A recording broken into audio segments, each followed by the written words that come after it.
ng bayan, maasahan anumang panahon.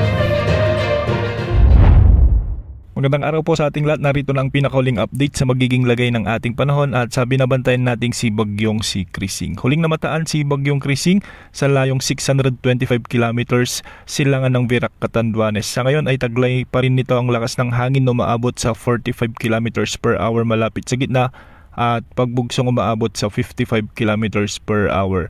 Sa kasalukuyan ay kumagkilos ito ng 20 kilometers per hour ng kanluran timog kanluran.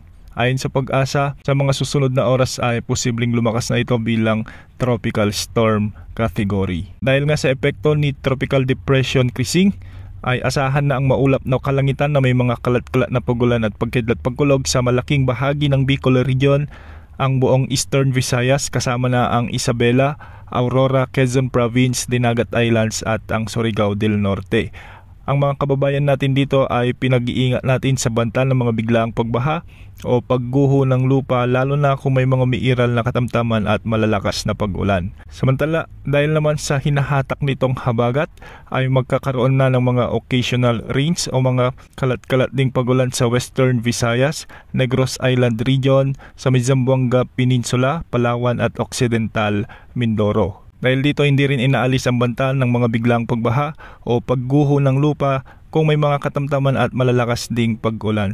Habagat din ang nagdadala ng maulap na papawirin na may mga tsansa ng mga kalat-kalat na pag-ulan at thunderstorms sa Metro Manila, Central Visayas, ang nalalabing bahagi ng Mindanao, sa may Central Luzon, Calabarzon at Mimaropa. At para naman sa nalalabing bahagi ng Luzon, ay habagat din ang magdadala ng bahagyang maulap hanggang sa maulap na kalangitan na may mga tsansa ng mga kalat-kalat na pagulan at thunderstorms dulot ng mga severe thunderstorms. Makikita nga natin sa ating satellite animations na maraming lugar sa ating bansa ngayon ang nakakaranas ng mga pag-ulan dulot ng pinagsamang epekto ng Bagyong si Krising at ng hinahatak nitong habagat.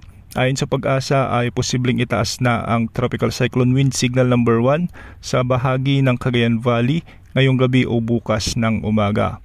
Kung sakaling patuloy na kumilos si Bagyong Krising ng pakanluran or mas lumawak pa ang kanyang radius ay posibleng itaas na rin ang Wind Signal number 1 sa Catanduanes area. At dahil sa maganda nga o favorable ang kalagayan ng ating mga karagatan ay posible ring itaas ang Tropical Cyclone Wind Signal number 3 o Signal number 4 kung sakaling lumakas o umabot ng typhoon category si Bagyong si Krising. Ngayong araw ay maraming lugar nang nakakaranas ng mga pabugso-bugsong pagulan na dulot ng habagat at ang Bagyong si Krising, at bukas mas maraming lugar pang makakaranas ng mga malalakas hanggang sa matitinding pagulan dahil sa patuloy na paglapit ni Bagyong Krising. Ayon sa latest forecast track na inilabas ng Pag-asa ay posibleng dumaan sa extreme northern Luzon ang Bagyong si Krising sa bahagi ng mainland Cagayan o di kaya naman ay sa Babuyan Islands. Hindi naman inaalis ang posibilidad na mas bumaba pa ang track nito at sa may Isabela area ito maglandfall,